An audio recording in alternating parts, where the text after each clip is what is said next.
बच्चों ने प्रहलाद जी के सारे चमत्कार देखे थे, बच्चे बड़े प्रभावित थे।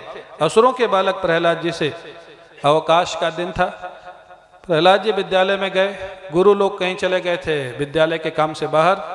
बच्चों ने कहा चलो प्रहलाद खेलते हैं, आज छुट्टी का दिन है, गुरु जी भी बाहर गए हैं। प्रहलाद जी ने बच्चों को बुलाया, बच्चों ये मनुष्य जीवन खेलने के लिए नहीं मिला है। हाँ, देखो छोटी अवस्था प्रहलाद जी, 5 वर्ष की अवस्था, लेकिन बड़ा प्रभावी व्यक्तित्व था। बच्चों को इकट्ठा कर लिया, बच्चों ने कहा तो किस लिए मिला है? बोले भगवान के भजन के लिए। बच्चों ने कहा अभी से? ये कोई बचपन में कोई भगवान का भजन करता है?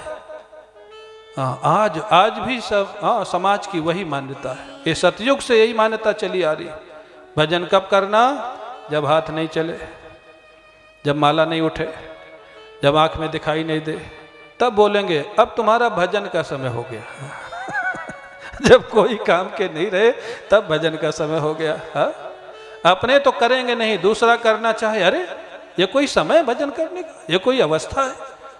हमको भी लोग भड़काते थे। मेरे को तो यहाँ तक एक व्यक्ति ने कह दिया, बाबा जी बोले तुम्हारे पितरों का उद्धार नहीं होगा अगर विवाह नहीं करोगे।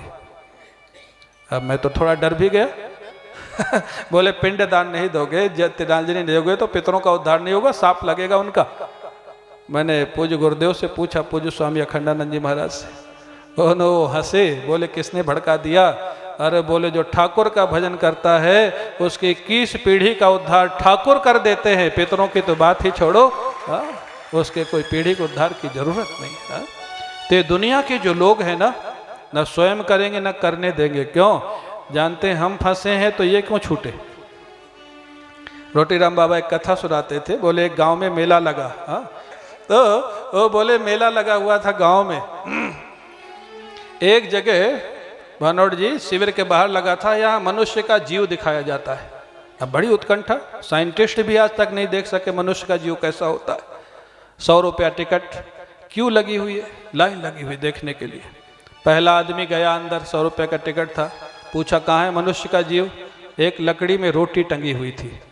बोले ये नहीं मिले तो आदमी मर जाएगा, यही मनुष्य का जीव है, चल निकल इधर से बाहर। अब वो उधर से बाहर निकला, इधर जो क्यू में लगे थे उन्होंने पूछा दिखा? बोले हाँ बहुत अच्छा दिखा, चले जाओ अंदर। अब वो जानता था अगर मैं बेवकूफ़ बना और ये नहीं बने तो सब मेरी मजाक बनाएंगे। जब सब बेवकूफ़ बनेंगे तो कौन किसको हंसेगा? तो आज दुनिया की यही हालत है, हम फंसे तो ये क्यों बचे? पहले शादी नहीं करेगा तो पीछे लग जाएंगे, जब शादी कर लेगा अब आया ऊंट पहाड़ के नीचे। अब पता लगेगा इसको।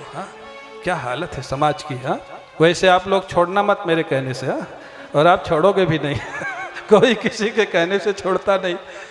महाराज अब इधर आ जाओ प्रसंग पे। प्रहलाद ने कहा बच्चों भजन करना है। बोले भजन? भजन तो बुढ़ापे का काम है, कोई बचपन का काम है? प्रहलाद जी ने गणित बताया। प्रहलाद जी ने कहा अगर 100 वर्ष की तुम्हारी आयु है बच्चों, ध्यान से सुनना प्रहलाद जी का गणित। बड़े सुंदर तर्क दिए प्रहलाद जी ने। प्रहलाद जी ने कहा 100 वर्ष की अगर आयु है तो 80 के बाद के जो 20 साल होते हैं वो वृद्धावस्था में निकल जाते हैं, उसमें कुछ होता नहीं। और 1 से 20 साल तक की जो आयु है वो नासमझी में निकल जाते हैं, बचपने में, उसमें कुछ होता नहीं। तो 100 में से कितने बचे? 60। और 60 में से 30 साल रात्रि के निकल जाते हैं। 60 में से 30 साल दिन और रात मिला के तो 60 होंगे ना। 30 साल रात्रि के निकल जाते हैं, जो सोने में निकल जाते हैं, या टीवी देखने में निकल जाते हैं, या व्हाट्सअप करने में निकल जाते हैं।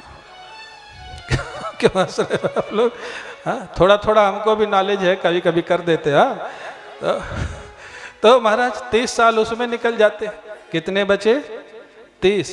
प्रहलाद जी का गणित है 100 साल की आयु में व्यवस्थित तुम्हारे हाथ में कितना समय है? 30 साल। अब बोले 30 साल में कर लो जो करना है, पहले क्या करना है पीछे क्या करना है। एक बार ठाकुर का अनुभव कर लो, फिर गृहस्थ रहो कि बाबा जी बनो, कोई चिंता नहीं। जनक जी गृहस्थ थे, अम्बरीश गृहस्थ थे, प्रहलाद जी स्वयं गृहस्थ थे, ध्रुव जी गृहस्थ थे, लेकिन उन्होंने पहले ठाकुर का अनुभव कर लिया था। तो गृहस्थ बंधन नहीं है, गृहस्थ अच्छा आश्रम है, लेकिन व्यवस्थित चले तो। अब महाराज बच्चों को एक बात तो, एक तर्क तो ये दिया